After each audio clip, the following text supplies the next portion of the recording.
Hey everyone, it's the show that has the messy blanket on the couch. Hey everyone, how's your day going? That was the couch. I didn't fart. Welcome to the show where I ask strangers. Wait, I don't ask them anything. If you're not familiar with the series, this is where people ask me questions or send me their stories, and then I go over them and read them into this camera so that maybe the advice can help the person that wrote it or maybe help the person watching this video.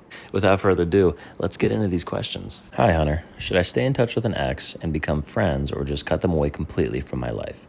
She broke up with me but don't want me to go anywhere. It's really hard to let go because she was my first.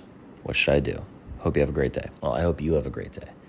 So thank you. I think that this really depends on what you want. My opinion, if you want my unfiltered response, if you want me to just give you my gut feeling, no, you shouldn't be friends with your ex. I know it's cliche to say this, but they're your ex for a reason. You saying that she broke up with you but doesn't want you out of her life, that's sort of like having her cake and eating it too.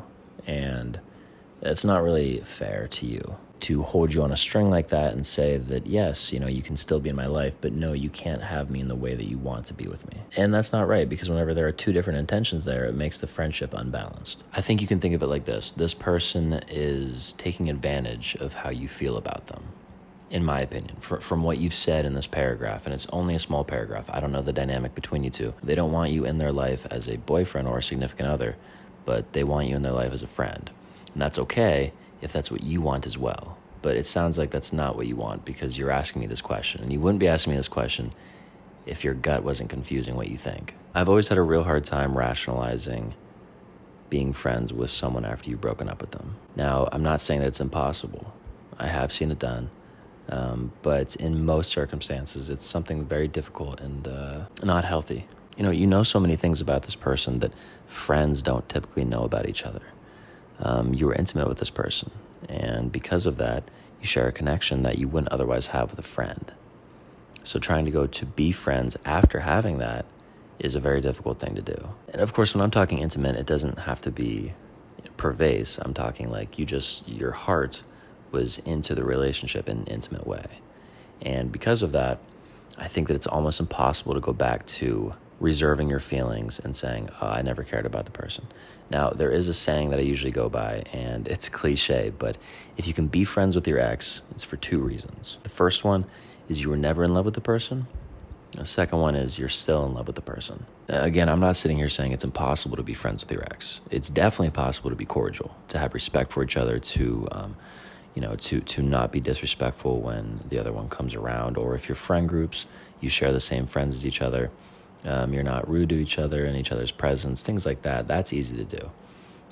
What is, I think, very difficult to manage is beyond that. What sort of friendship is she looking for? A friendship where you guys are hanging out all the time?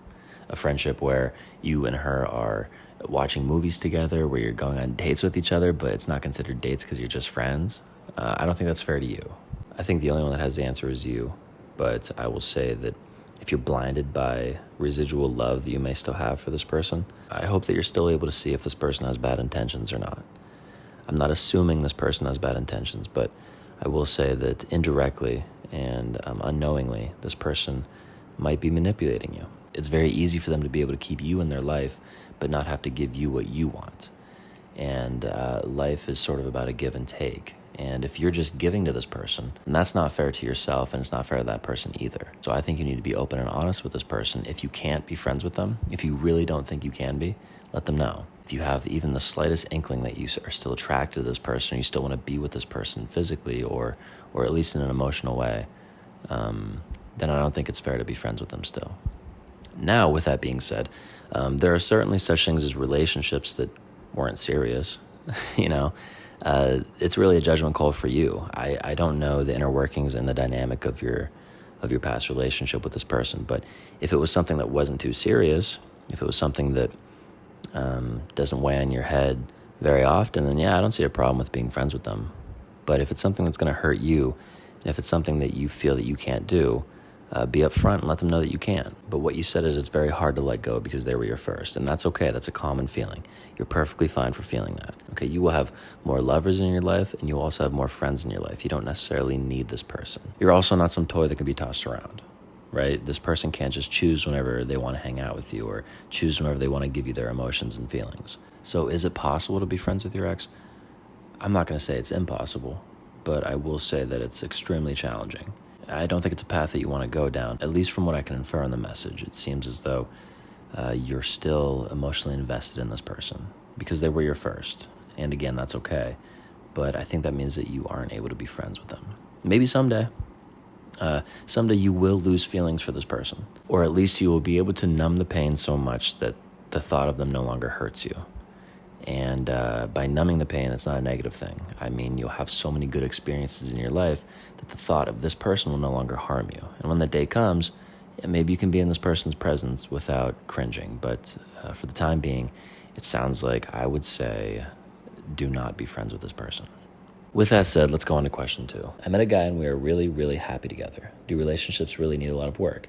If yes, what must we do to keep us together and happy for the long time? We just want to be together. I want to be together forever with him. How do we make sure that we do that? Well, first off, congratulations. This is actually really cool reading this because I can tell that you are in love. And that is a really cool feeling. So congratulations. Do relationships take a lot of work? Yes. Yes, without exception, relationships do take a lot of work. And that's because you have to foster the love that you have with this person. And in order to foster something, you have to care for it. In order to care for something, that means you have to put work into it. I think there's a deep misconception with relationships in our society, and I am by no way a relationship expert, but from my experiences and my 2 cents that you're asking for, I will say that every relationship requires some sort of effort. And I think that we were sort of tricked by movies or books or media. I sound like a boomer, blaming the society around us. But really, I think that we've been tricked by a lot of things that we've been feeding into, that relationships, once you get in them, it's golden. And the minute it's not golden, get out. It's not meant to be. It's not the right person. And that's just not true. I think the greatest sign of a relationship isn't the lack of arguments, but rather having arguments and then being able to work through them, right? Going through lows with each other and being able to come out on top and better than where you were before the low started. I didn't understand it. I still struggle with it sometimes. I'm definitely not perfect. If you go into a relationship with the expectation that everything will be through a rose-colored lens and everything will be fine, then that relationship is set to fail. But if you go into it with honest expectations that no matter what you go through with this person, you will come out on top and you will always want to talk about things, you will always keep an open line of communication, then those are the relationships that become very healthy. You're not going to love everything your partner does. Okay, they're going to do things that annoy you. I know I do things that annoy my partner, but really true love is loving someone in spite of those things. So the things that normally would make you leave and say, I don't want to do this, whenever that person makes you say, I want to stay, in spite of those, I want to have an open line of communication and see if we can talk about why I'm feeling annoyed, or why are you feeling annoyed, or the necessary conversations that are very hard to have. Whenever a person makes you want to do that, I think that that's true love, because no one is perfect. And I think what makes us the closest thing to perfection is accepting our imperfections. So to the person that wrote this, who was in love with a really, really great guy, I'm happy for you, and enjoy this ride for the rest of your life if you can. But understand that along that ride, there's going to be a lot of bumps. But you can handle those bumps. You can do it if you want to. Above all, just make sure you're both making communication paramount. When communication is the top priority, those relationships tend to last. To the person that wrote this, yes, relationships will be a lot of work. Congratulations for being in love. I'm very happy for you, and I'm very happy for this person. And I look forward to you two building a strong bond through hard work. All right, everyone, that is the last question I have today. I will make more videos. I can't wait to make more videos. How are you liking these? I realize I haven't said anything to those watching. If you have a question for me, write it in the comments. I know I waved earlier, but this is the actual goodbye. Also, I didn't mean goodbye as in forever. I just meant like goodbye until the next video.